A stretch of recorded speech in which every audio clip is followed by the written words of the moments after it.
Hello, thank you so much for joining us. My name is Michael Seelman. I'm the CEO of the Leadership Coach Group, and we want to welcome you to DISC for Leaders. And we'll be hearing from presentation by my colleagues Rob Followell and Angela Farmer in just a moment. But we'd really love to hear where you're calling in from. So if you could share with us in the different ways you can communicate, whether you're joining us on LinkedIn or Facebook or YouTube, if you could put in the comments or question area where you're calling in from, what city you're calling in from. We'd love to be able to hear from you and greet you. So please share that if you can. Where are you calling in from? I can tell you I'm calling in from the Washington, D.C. area. My colleague Carl is calling in from the Philippines. Rob's from the Atlanta area, and Angela, I believe you're from Tennessee. Is that right? Knoxville, Tennessee. Great. And Maya also is from the Philippines. So we would love to hear where you're calling in from. If you could just share that with us, that would be terrific. And what you're going to hear from is that the DISC assessment, which is a personality-based assessment, can help with many different functions, including helping to get to know people faster. You could call that reading people faster, to be more effective when you communicate with them. So not just communicating in a way that you want people to communicate with you, but a way that they want to be communicated with. It also can help you with different types of business operations. So maybe you're doing sales, or maybe you're hiring, and taking into account people's personalities can really help with that. And as you'll hear from Rob and Angela, you can even know someone's personality before you even meet with them. And AI can be really helpful for that. So we just wanted to give that intro. We're really excited to share that content with you. And please continue to share with us where you're calling in from. We'd love to hear that so we can greet you as you join us. So we have Deb that's joining us from Wisconsin. Welcome, Deb. So glad to have you with us. We have Michael calling in from Silverton, New Jersey. Welcome, Michael. So good to have you there too. We have Miles calling in as well from Detroit, Michigan. So great to have you with us, Miles. We have someone else from mid-Michigan. So we have several people from Michigan. That's great to have you with us. Thank you so much, everyone, for joining us. Those of you that didn't have a chance to introduce yourselves, we're so glad you could be with us. So now I want to tell you a little bit about today's webinar. Is part of a series of webinars. We do webinars once a month on leadership topics. We get to highlight the superpowers, as we call it, of our different coaches and trainers in the Leadership Coach Group. So this month's webinar is on DISC. And this year, we're particularly putting an emphasis on skills for different leaders, so building different leadership skills. And so today is how you can take into account people's personality. You might say, well, tell me more about this webinar series. Well, we call it open coaching because part of what we do in these webinars is that we give a participant an opportunity to be directly coached by our presenters, in this case, Rob and Angela. So we'd like you to start thinking about, would you like to be one of those volunteers where they could walk you through how to use a DISC personality assessment for an important person that you have in your life, or it could be for a certain skill that you need to build, or a certain activity you're doing with work. So this can be really helpful. So think about volunteering when we come to that part of the program a little bit later. We also try to provide actionable insights. And so you leave each session with fresh perspectives and a deeper understanding of your leadership and how to practice it. Accompanying each of our webinars, we provide a playbook that gives more in-depth guide filled with reflective prompts, actionable steps, and strategies. So we encourage you to take advantage of that playbook. That'll be available on our website after the webinar. And also, as I mentioned, you'll have an opportunity to participate in that live coaching. To tell you a little bit more about the DISC Leadership Playbook, that'll have a guided exercise, informative leadership insights, and of course, it's free and easy to use. So we hope you take advantage of that resource. Feel free to download that from our website and share it with anyone you'd like. We'd love to. Part of our mission is to increase the leadership ability of all those we touch to do good in the world. So please share that with anyone you feel like, and also a recording of this webinar. You also might want our support beyond just this webinar, and we provide one-on-one executive coaching. We also provide team effectiveness resources, which include team coaching, leadership training, leadership assessments, personality assessments such as DISC, and motivational speakers. So we hope you could take advantage of those support services we have for you as well. Now, our coaches are very experienced coaches. They have coached leaders at many global brands you might recognize, including Oracle, Dropbox, Microsoft, Google, Salesforce, NextEra Energy, Facebook, Sony, you name it. Our coaches have coached leaders at those organizations. Now you might be saying, well, I don't work at a global brand like that. Can you help me? Yes, we can. We help people at small and medium-sized organizations, for-profit, nonprofit, government agencies. I was just talking with a city in the United States that's looking for our services. So we can support people in all different organizations, all different sizes, and all different kinds of roles. We'd love to support you as well. So just a reminder, after this session, on our website, you'll be able to get a copy of the playbook. You'll also get a copy of the slide deck that you'll see Rob and Angela present. And then by Monday, you'll also see a copy of the recording of this webinar. And you'll also have an opportunity to have a complimentary coaching session by Rob or Angela. So we want you to make sure to take advantage of that. There'll be a lot of things that they'll cover in this webinar, but there might be things you want to cover specifically to your situation. And this is a great opportunity for you to do that with them. And not only will they give you a complimentary coaching session, but will also give you a complimentary DISC assessment. And then part of that coaching session could be to debrief you on the results and how you use that information to be a more effective communicator, more effective leader, a more effective salesperson, or to hire more effectively. So we encourage you to take advantage of that opportunity as well.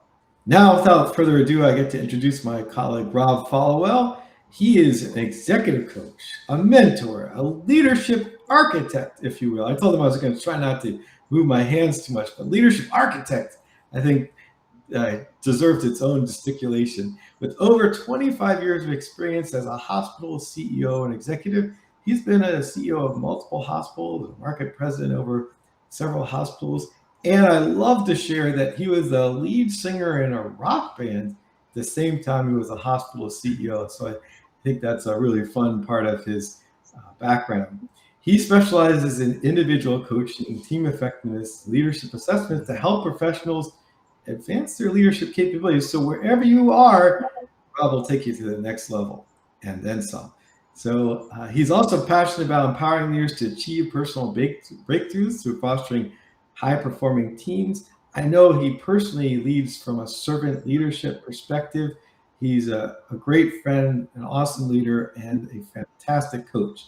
So I hope you take advantage of his support in that complimentary session and be fully attending to what he has to share. And you'll get to hear his stories. I know that he personally uses personality and DISC assessments through many aspects of the work he does. So he walks his talk. He does it when he does sales. He does it when he is getting to know people for the first time. He'll use it for his one-on-one coaching, for his team coaching. I know he's a serious practitioner, and when I need some help with these types of things, I go to Rob for that assistance. So I'm sure you'll find his support very enlightening. Now I get to introduce my colleague, Angela. Angela has worked with Rob for many years, and she's an executive coach and trainer who helps leaders identify their strengths, values, and leadership presence to reach their full potential. When recently I asked Angela, how do I know the right client for you? She says, someone that wants to help someone listen very deeply to what their needs are and can help bring some enthusiasm as they grow in their leadership journey. So I know she always brings that enthusiasm, that excitement. She gets very passionately supportive of her clients. So you'd be very fortunate to have her as a coach as well. She brings extensive experience in professional development, healthcare, human resources, leadership development, and organizational training. I know in the past I've called upon Angela for help in our sales. I've also seen her do amazing analysis of people we're meeting with and catch things that I have missed about how they were engaging and leaning in and how they were the dynamics with one another. So I know you'll appreciate hearing her insights as well in terms of team dynamics and personality assessments. And she's an entrepreneur. She's had her own business. She's sold part of her business. She's known for a warm, compassionate coaching style and experience in human resources, marketing, event planning, and business operations. She's done it all. So I think you'll really enjoy hearing from Angela as well. And now I get to turn it over to Angela for our next slide. Welcome, Rob and Angela. Take it away, Angela. Thank you, Michael. Appreciate that. And thank you, everyone who is here with us today. We appreciate your time and we want to make the most of that time. So we just want to start with setting aside anything that could be a distraction and getting present. As we start talking about DISC, it is one of many assessments that Rob and I like to use. It's personally one of my favorite. But when we're thinking about assessments, the top question that might come to mind is, why would you use them? Who would use them? They are great, and DISC is great for using with individuals to get to know yourself better, to know different communication styles better, so you can simply communicate with those around you better, whether it's personally, professionally, in teams, or in a one-on-one relationship. There is a lot that can be learned from the DISC assessment, self-awareness, and it's particularly helpful if you are in a role that you're transitioning into a leadership role. Just becoming more aware of those communication styles can really help as a leader. And the more that you are able to communicate clearly with your team, the more they're going to trust you, because miscommunication is most often the reason for a lack of trust rather than an ill intent. So that is what we are going to focus on here today with helping you to gain knowledge in. Great. Thanks, Angela. You know, I really, I learned first off about how to use personality types from my mentor, Dr. George Manning, who wrote the book for the last 30 years from McGraw-Hill called The Art of Leadership. And when I learned it as chocolate, vanilla, and strawberry. And there's a lot of great tools out there, whether it's DISC or it's the Neapolitan world from Dr. Manning or Myers-Briggs. They're all great tools. And just remember that it is just a tool. I'm not smart enough to remember all of those, but I can remember 4. And so I've learned DISC and I apply it literally in every single thing that I do. When I learned it was long before AI, but there's some great tools out there now like Humantix AI and Crystal and Agent AI and a lot of other tools that you can use before you have the very first conversation, because it's difficult to ask someone, hey, would you take this test for me really quickly? I want to better improve my communication with you. So there's some tools out there that can beat you to the punch and help you get there. Advance my slide here. I truly believe that most of us migrate to our profession based on our personality. You're not likely to find someone that would be a great used car salesman tucked away in a little room by themselves doing programming. So I think most of us really begin to move into our professions early on based on the personality that draws us to that profession. And I love to share this slide here. When you see this, what's the first thing that popped into your mind? So think about that just for a second. What popped into your mind? And if this is what popped into your mind, then you're not alone, because our bodies and our minds are very adept at recognizing patterns. But let me ask you this. Would you treat these 4 animals the same way? Would you feed them the same things? Would you feed them the same way? And I hope not, because if you feed the tiger and the Dalmatian the same way, you might not live to tell the rest of that story. But you wouldn't feed them the same things either. Some of them are meat eaters, others only eat plants. And so understanding those patterns and being able to recognize those is vitally important to our success as a whole. And it's no different for humans. We can't always look at a distance like we could with the patterns of the fur of those animals, which, by the way, if you were to feel those, probably all four of them feel very similar. You can look at a room, but you can't always judge what someone's personality is from a distance. There are certain things, if they're talking with their hands, like you'll see me doing a lot, that might lend to one style over another, the eye contact that they make and so on. But you can't always tell just from a picture. But once we can recognize those, we really can begin to lean in and have a better understanding. And Angela? when you're looking at building a team, you want to be able to highlight everyone's strengths. A team can't be made up all of one personality style, because someone who loves being social isn't going to love sitting in a cubicle behind a computer all day long.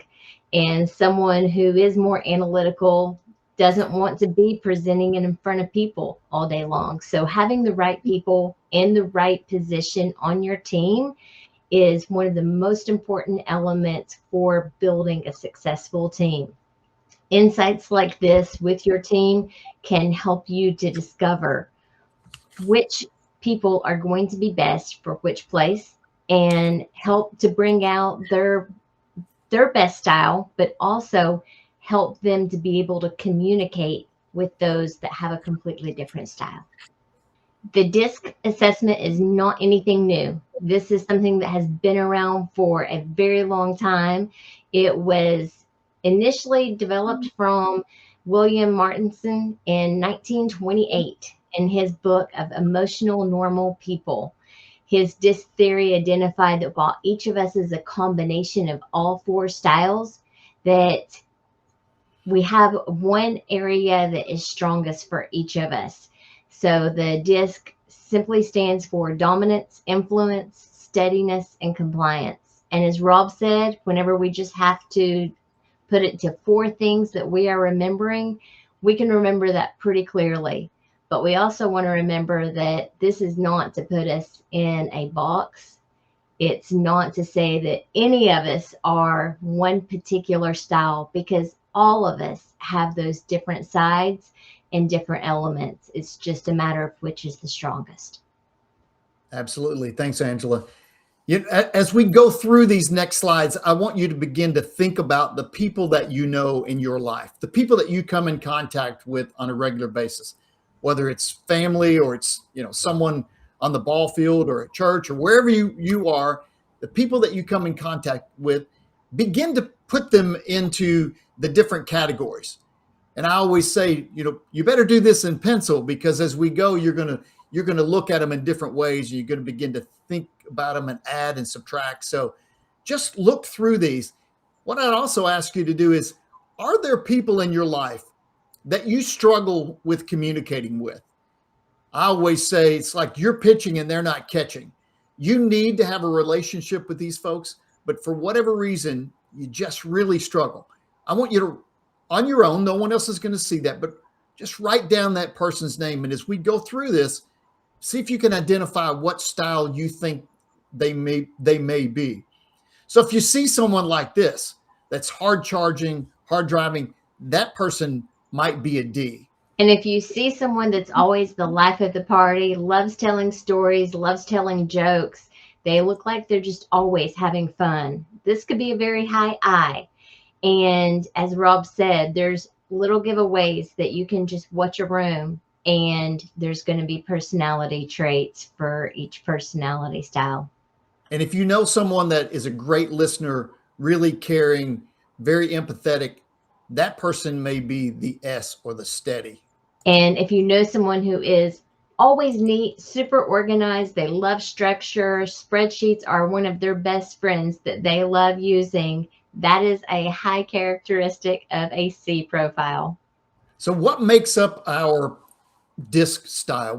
Where's our personality come from? Well, it really comes from three different things. One of those is our genetic makeup. And if you have kids, multiple kids, or if you come from a large family and there's multiple siblings, you probably know, and usually when I'm in a room where I can ask the question, I always say, let me guess, you're all just the same personality. Your kids are all the same. I always hear an audible chuckle because almost always it is not the case. But usually you can see that little personality basically when they pop out of the womb or shortly after that. It doesn't seem to change a whole lot throughout their life. The other things that do mold that personality are the environment that you grow up in. You know, if you grow up in the inner city or you grow up in rural farmland, that will mold your personality. And then the last thing are those role models, those mentors that you have along the way, coaches and teachers and so on. Those people will have an impact on who you are and the personality style that you have. Using the framework of DISC, we can begin to identify some of those patterns so that we can know what to expect. And if we know what to expect, we can use the right strategy to best work with those relationships to communicate clearly with them. Have you ever been in front of an elevator and wondering, is it going to be full? Is it going to be empty? So what's your first thought whenever you see the elevator door open and it's completely empty? If you're an I like I am, you might be really disappointed. There's nobody to talk to. It's just an empty space. If you're a strong C personality, you might be completely relieved. If you're one of those people and you're going on vacation and the first thing that you think about is to make your checklist of all the things that you need to accomplish before you go, you may likely be maybe a C.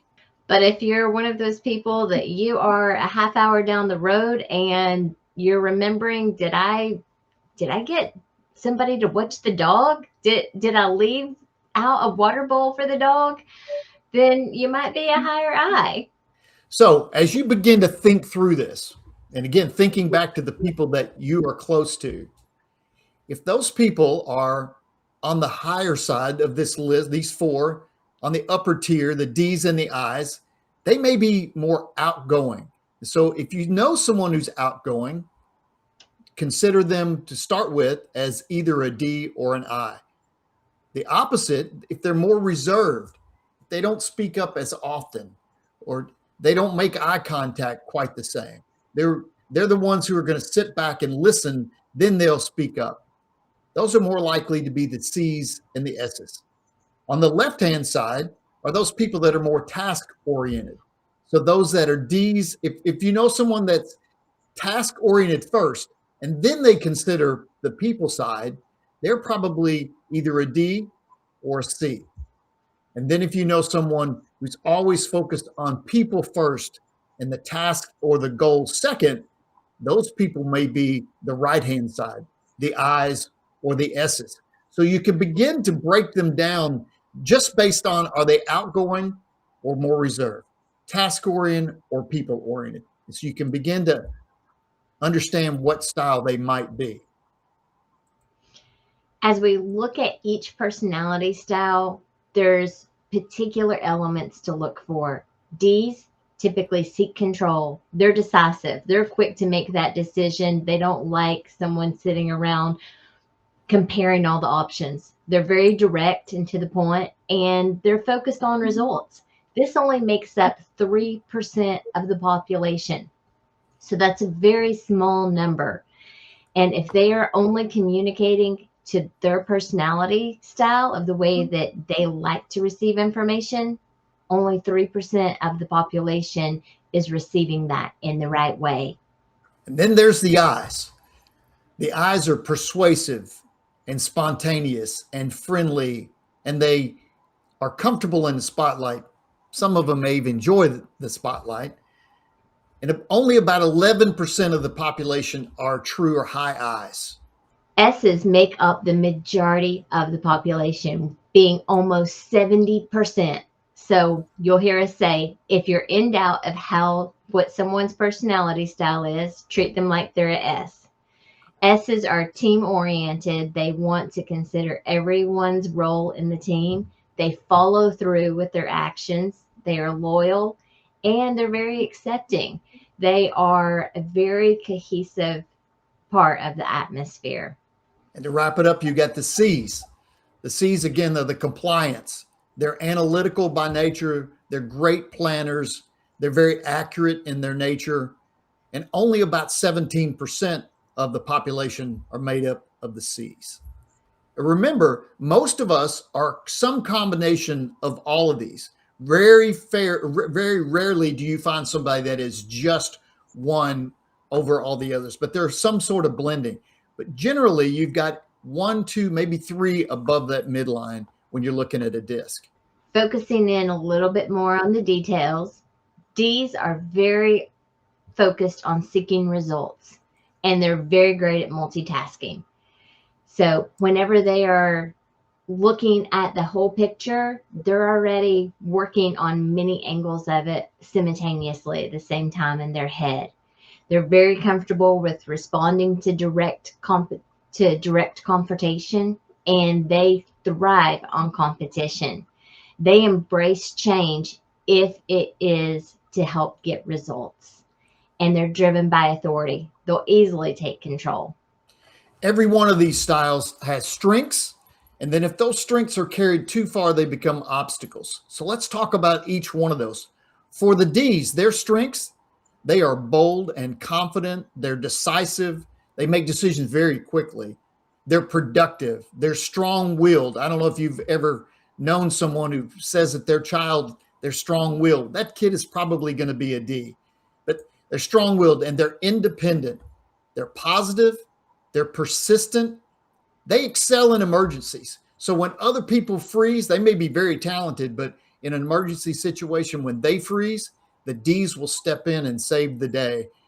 They motivate other people to take action, and they are often goal-oriented. They value business-related socialization. What do I mean by that? They can work a room as well as anybody, but they don't just enjoy doing that like some of the other styles that we'll talk about. When they go in to work a room, they have a goal in mind, and that is business-related. They know that they're going to get something out of going and being a part of this and socializing.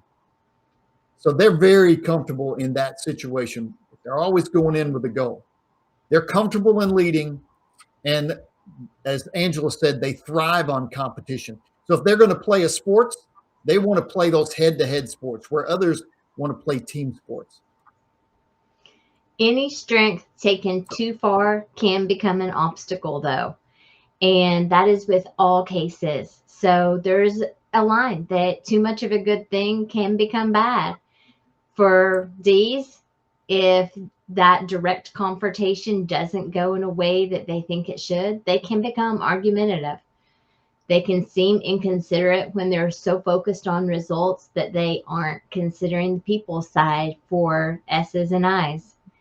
They can come off as very opinionated, not complimentary because they're not focused on the people aspect. Possessive, they may not apologize easy. They can even come off as insensitive, domineering, impatient, having a hard time to relax, unforgiving, or they can appear cold. The intensity of their personality can seem insensitive, but they are focused on results, and those same strengths can come off as obstacles if you don't know how to read them correctly. Let's talk about the I's. The I's really seek that friendly environment. They're always active. They don't sit still. They are very much relationship oriented in the way that they handle things, the way they go about their business. They're emotional and animated. Like I said, they talk with their hands. They're great storytellers. They're great encouragers of other people. They treasure those great experiences with others. On a vacation, they're going to be focused on the people that they're going to meet, the fun things that they're going to do.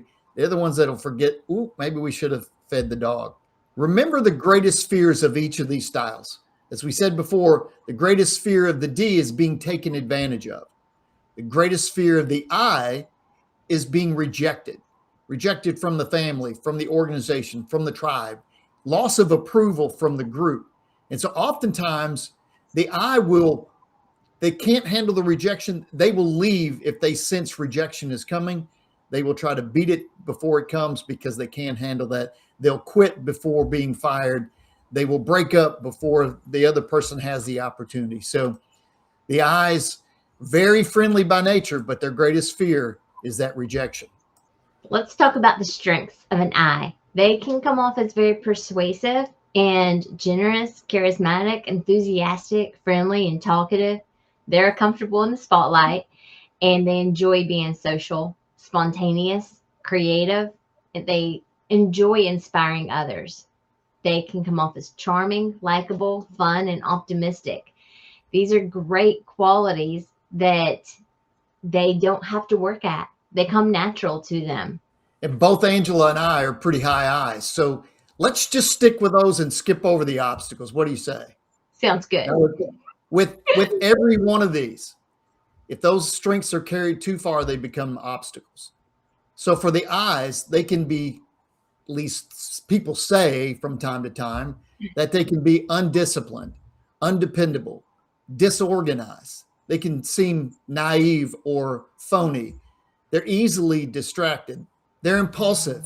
They need the spotlight. They're forgetful. They don't listen well. They don't follow through well. They can waste other people's time and their own. They talk too much and they can overcommit. But that's rare, I'm sure, for any of us. Now for our S-word friends. They seek team environment. They are loyal. They are easygoing and agreeable, evenly paced, good listeners, compassionate. They treasure peaceful relationship. Their greatest fear is loss of security or confrontation. They don't want to deal with confrontation. You know, Angela, when my kids were young, Toy Story was the big movie that my kids watched over and over and over. There's a little dinosaur on there that always said, "I don't like confrontation." He was definitely an S, without a doubt. I think Buzz was I. Yeah, S's definitely have a lot of strengths. They are hard workers, very much team players. They're stable, they're steady, they love security, and they're secure in what they do. They're the sentimental ones. They're the ones that will make sure that the birthday cards go out and we celebrate things. Some of the others will go, oh yeah, it is that date, isn't it? So they're sentimental. They're supportive of other people. They're the ones going around and making sure everybody feels supported. They often are reserved, and they have very few but very close friends. They have some acquaintances, but they don't interact with a lot of people. But the friendships that they have are very close. They're faithful by nature. One of the things about the S is they have the unique ability to find the easy way. Give them a maze, they can find the pathway through very quickly. Give them a lean project, which coming from healthcare, we use lean a lot. They can see that quick result very quickly. They're great listeners. I'm going to say that again. The S's are great listeners, which makes them good mediators. They like a peaceful environment, and they enjoy a routine. They don't like that change, so they enjoy the routine. When strengths are out of balance for S's, they may create obstacles such as resistant change. They may have a slower pace, become indecisive. They can seem like they are too laid back or slow to start. They have a difficulty saying no. They need reassurance. They are not always direct because they don't like that confrontation, and they won't shut down if confrontation is there. They can seem possessive, skeptical, sarcastic, and they may not speak up. Again, they don't want this to be in the spotlight as much, and they don't want to have a chance of any confrontation. So let's talk about the C's. The C's seek that environment that honors logic and the facts. I'm sure that if you're old enough to remember Sergeant Friday from Dragnet, just the facts, ma'am. Definitely a C.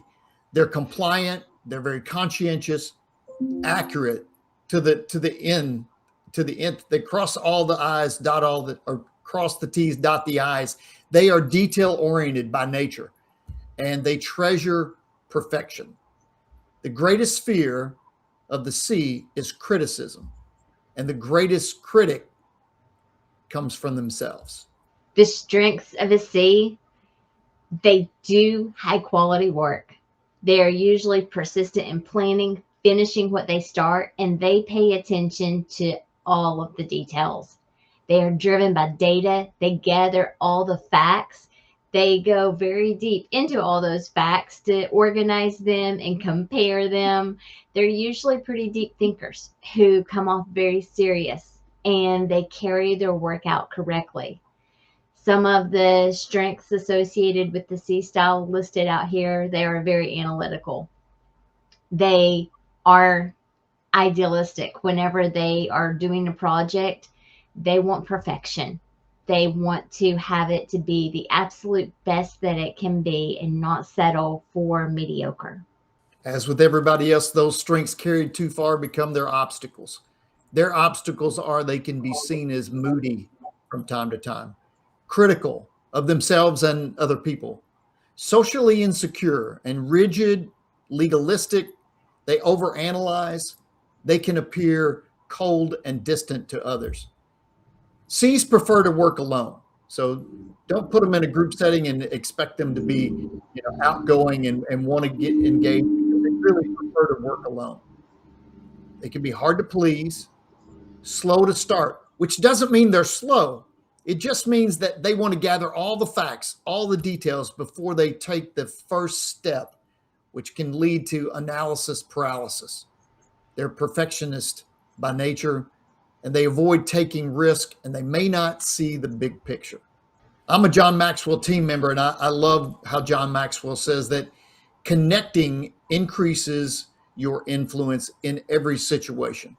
He also says that leadership is influence, nothing more, nothing less.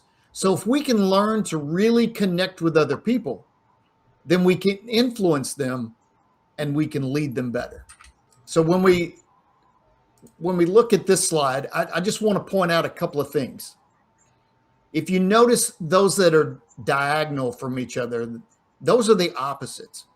So those are the people that you are likely, if you've identified what style you are, those that are opposite or diagonal are the ones that you're probably going to struggle with the most. So if you look at those people that you wrote down and you said, this is who I need to have a relationship with, but I'm really struggling, they're probably opposite of you from that perspective. So the D's and the S's really struggle with each other. Think about confrontation, competition. They're very different. The I's and the C's. The I's want to have fun. They operate off gut. Their level of pulling the facts and needing the detail is not there. They operate from the gut most of the time. The C's need those facts. They see the I's as shooting from the hip most of the time. If you're old enough like Rob and I to remember the old game of the telephone game, you would whisper something to the next person and it would go around the room, or you would use two cans like this with a string. The communication might not be super clear on the other end. Whenever you're communicating with someone of the opposite personality style, diagonal, like Rob was just explaining, and you're saying it in a way that you want to hear it, they might not be interpreting it in a way that they receive it in the right way. So this is all about communicating clearly for the other person to hear all of the details in the way that they're going to best receive it. Most definitely. So just thinking about that, the I's love to talk with their hands, tell stories. The D's want to get to the point. Okay, so when you're communicating with a D, and again, as we go through these next few slides, you may be thinking, all that stuff that they just told me was great, but how does that help me really connect? I don't want to operate from the can and the string anymore. I really want to learn to be able to connect more effectively. So when you're communicating with a D, when you've identified and you think you know what they are, you want to be brief, be direct, get to the point, and then get out of their hair. They don't want to chat. They just talk about what matters most to them. You want to ask what, not how questions. You might be saying, what is he talking about? Why would that matter? Well, think about this. A D hires you. If you're speaking to your boss, they hired you for a reason. They're fine with telling you the what. What I want you to do, Rob, is this. They're even fine with the why. Let me tell you the strategy behind this. What they don't want to hear from you, from me, if I'm talking to my boss, is the how questions. That's why they hired me. That's why they hire you. And so when you're communicating with the D, don't ask how questions, stick with the what and the why questions. When you're communicating with the D, you want to focus on the results. This is how this is going to impact the budget, the mission, the goal at hand. Don't ramble. And again, whatever the problem is that you have the solution for, you think, you want to focus on how it impacts the outcome that they're looking for. When you're communicating with someone that you have identified that you perceive them to be an I, then you don't want to ignore their ideas. You want to hear them, acknowledge them, and if you think their ideas will work, recognize their efforts and encourage them for looking for solutions. Yes, you need to listen to them. With I members, you need to allow time for socializing, both in work, the meeting, or afterwards. Follow up with them with writing in details.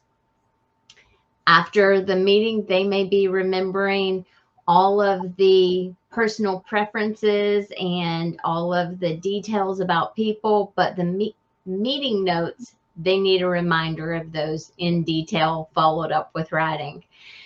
And just keep that start. So keep in mind, for short 10-minute discussions will be much more productive than a long 40-minute discussion with the eyes. Angela, that was brilliant the way you delivered that.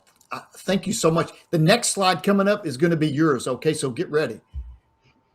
So for the S's, when you're communicating with an S, remember, you're going to see a bit of a trend here in what I'm about to tell you. They don't like confrontation. So you want to create that friendly tone in the discussion. You want to show interest in them as a person. They need to know that you love them first. And then don't be overly aggressive. Minimize any potential for confrontation. And as Angela was saying before, when you're dealing with an S, they like written and verbal communication. So give them the definitions of the goal that you're, for the project. Give them everyone's role ahead of time. They want to understand what they do, how it impacts the rest of the team. And then most importantly, I think, is in line with they don't like confrontation. They're a little slower to change. Give them time to adjust to change. If you're going to spring something new, a new application, give it to them days in advance. Let them process. They're the ones that are going to see it through to the end, but don't spring it on them last minute. They don't like that at all. Communicating with a C-style person, once you have identified them, if you're going to have a meeting with your boss and they are a C-style personality, maybe you want to give them the details ahead of time. Create that very detailed agenda. Have all of the details for everything that you're going to present where they can review it before the meeting. That's going to be appreciated. Make sure that you have facts that can be validated and not just ideas. Be precise in your explanation with very specific notes. And again, having all of that crafted before the meeting is very helpful. And then following up with supportive written communication. When someone is a C, you want to be very patient, answering all of their questions and making sure that you provide enough time after you present to allow them to ask the detailed questions and be able to respond to all of those. So with all of this information, and I know we've covered a lot in a very short period of time, consider all these again as tools. It's almost like having the key to unlock the door. Yes, you could kick the door down, but if you have the key and the well-oiled hinges and a well-oiled lock and you just turn the key and the door opens easily. And that's what we're talking about. We're talking about building relationships. When you can connect with people and build those relationships, you can influence them, you can lead them, and ultimately you help them get what they want so you can get what you want. People will often ask, what is the best personality style? Well, for each person that you ask, your own style feels like the best style. And I remember when I first started studying with DISC personality, a question was asked, what if everyone in the room was just like you? I said, that would be amazing.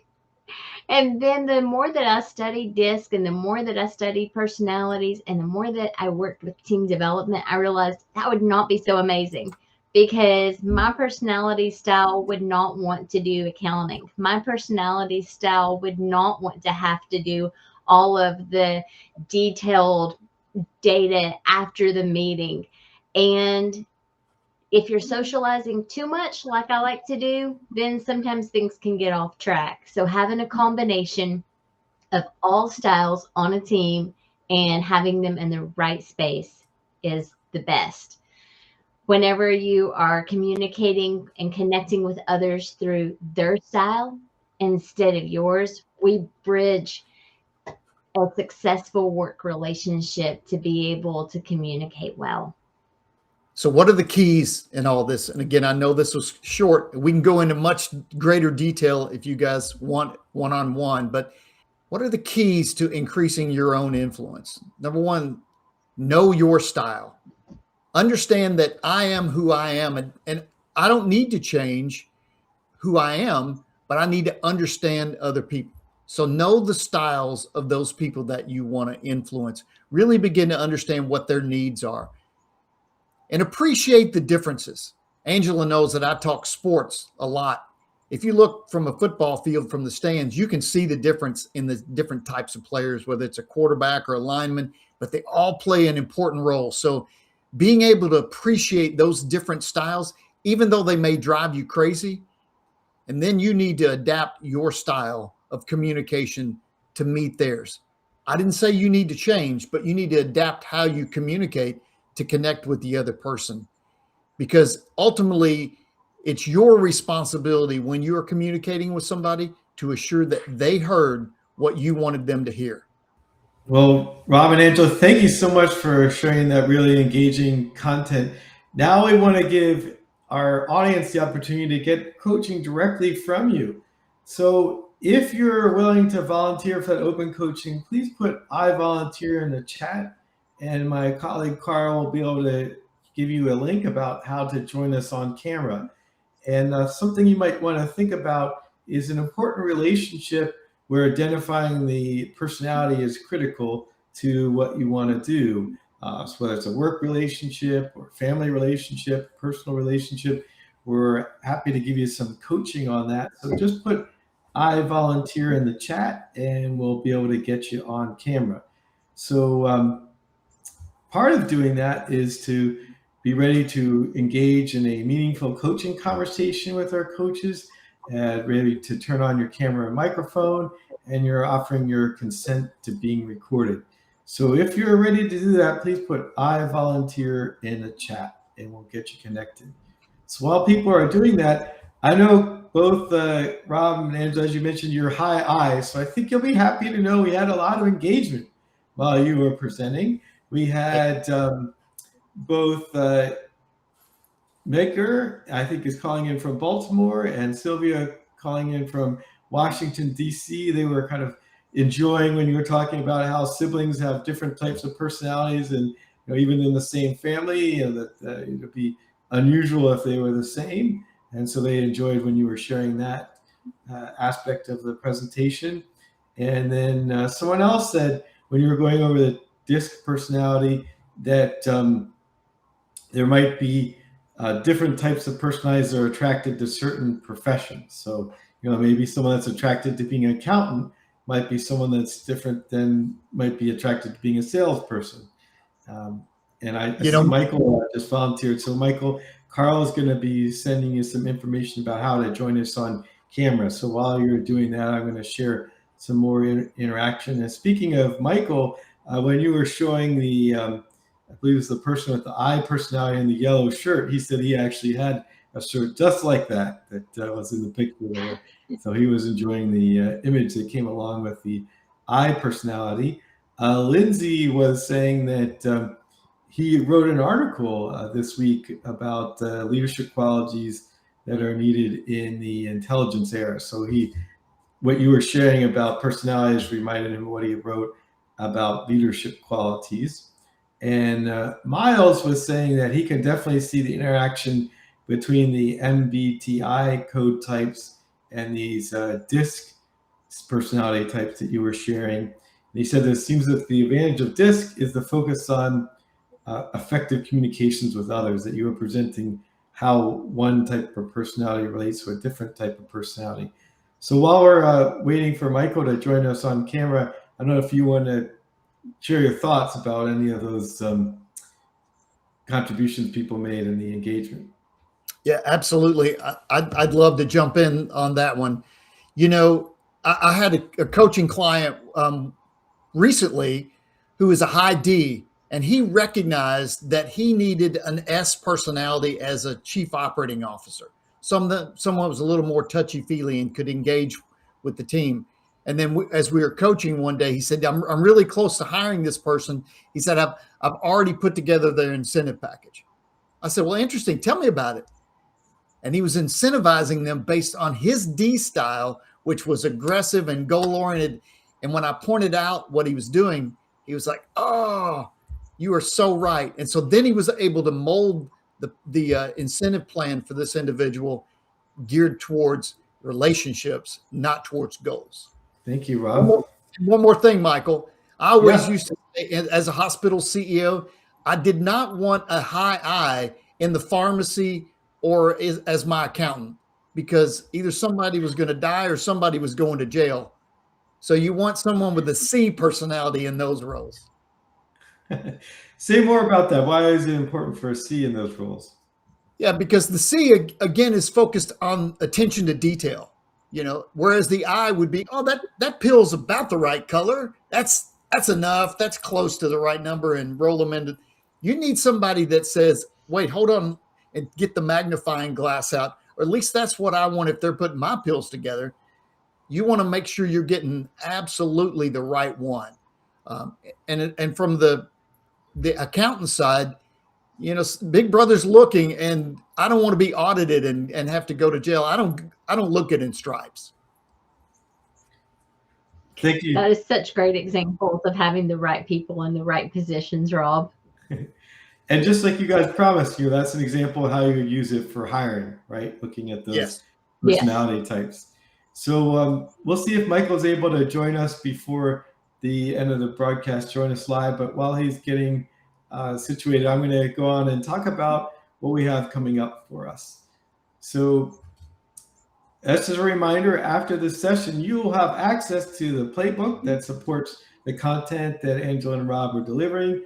That'll include the playbook, it'll include a copy of their slides, and the URL of the webpage you can find this in materials is now on the screen. That's at leadershipcoachgroup.com/opencoaching/June-2026. Or if you just go to open-coaching, you'll also be able to get it there too. So we encourage you to go to this URL, and then you can get a copy of the playbook or slide deck. And by Monday, it'll also have a copy of our recording of this session. And we remind you of the opportunity to get a free DISC assessment and debrief with our two presenters. Rob and Angela will be happy to do that with you. So you can just schedule with them on that same webpage, or you can reach out to us. We'll give you email address in a moment if you want to take advantage of that resource.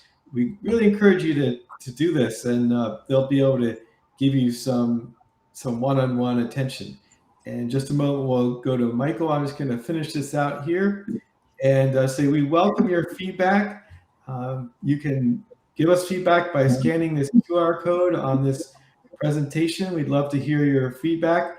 And with that, I'm going to turn it over to our coaches, to Coach Michael. In the meantime, please scan that QR code and give us feedback. Thank you. Michael, thank you for volunteering today. What is on your mind after the presentation that you are bringing to talk about?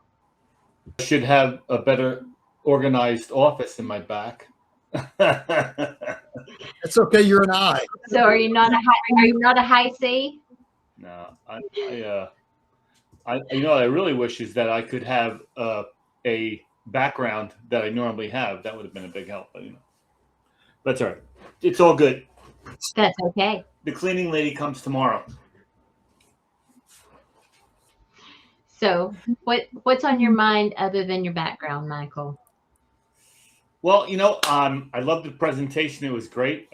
It's good to see you all doing this disc thing. The thing that came to my mind was probably the part where we talked about opposites.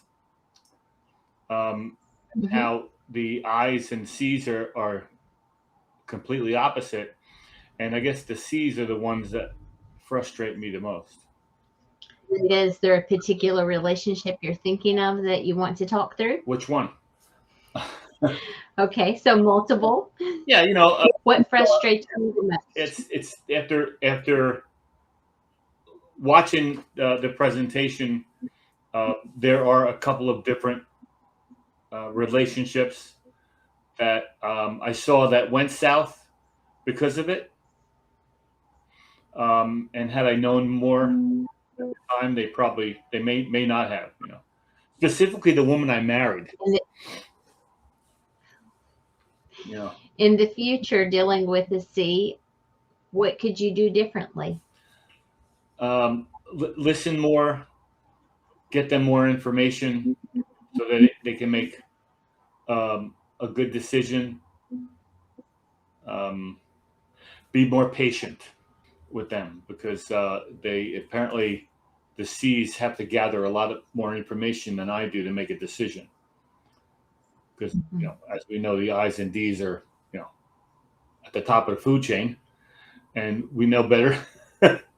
So what would it look like if you envision the next time that you are having communication with someone who's a high C and you apply all of those methods that you just mentioned? What would that look like? A lot of quiet, probably a lot more intent, and listening with intention. Take more notes, and maybe clarify with them what it is that they're trying to get across. How does that make you feel when you think of that? Well, it feels like more work, but it feels like that I would probably be able to get the results I was hoping for. Well, I'm sorry we don't have more time to spend together talking with you, Michael, but as for everyone else, we would love to be able to spend more time with each participant. If you want to schedule a time with Rob and I, that we would love to be able to do more one-on-one coaching with you and do a deep dive disc and go over those results with you. Thank you for your time, Michael. Thanks, Thank Michael. you. I appreciate your time. Thank you, Michael, very much for volunteering. As you saw, our coaches asked Michael some open-ended questions and walked him through, what did he want to achieve? Who that might affect? What kind of important relationship? Michael shared could have been helped with his wife, and he was able to think through how he might show up differently and how it might feel for him. It feels like more work when you have to adjust to someone else's personality, but the results are worth it. So it's really useful to apply what Rob and Angela shared with you today, and we welcome your feedback. Hopefully, just like you were able to see Michael do it, was able to help you show up differently for those important relationships in your life, whether at the workplace or at home. And we welcome you to scan the QR code and provide us your feedback. We'll be doing an after action review right after this, and we'd love to look at your feedback. Someone just did it right now, so we welcome more of you to share your feedback with us because we'll love to hear your feedback. It helps us serve you better in the future in our future webinars. And speaking of webinars, we're going to tell you about our next one. Now, we are not going to do a webinar in July because that would be the 4th of July holiday weekend. We're going to skip July and go on to Friday, August 7th. We do it the first Friday of the month, and so that would be August 7th. And you can see this by the great caption. It's pretty exciting. We're going to say, ditch the superhero cape. Instead, we're going to practice self-compassion for high-performing leaders.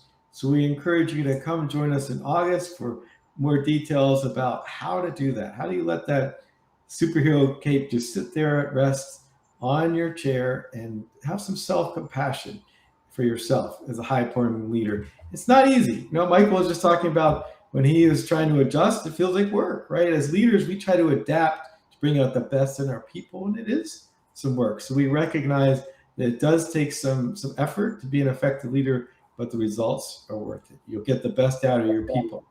And so we'll talk about how to have compassion for yourself when you have that demanding role as a leader. So we encourage you to match you with coaches. We'll be happy to provide other services with you. And I want to thank all those that helped make this webinar possible. First off, it's Carl, who's our business operations manager. Thank you, Carl. Did an outstanding job as usual. She does many things for us, including leading our webinar series. I want to thank Maya also, who handles our sales efforts. And in particular, I want to thank our two speakers today, Rob Followell and Angela Farmer. I think you guys did an outstanding job, and I appreciate you sharing that content. And we also want to thank Michael for volunteering to come live and get that open coaching. And last, we want to thank all of you who participated. We really appreciate the engagement, the involvement. We hope that you'll download that playbook and join us in future webinars. Thank you all very much. Please provide your feedback. Take care. Thank you.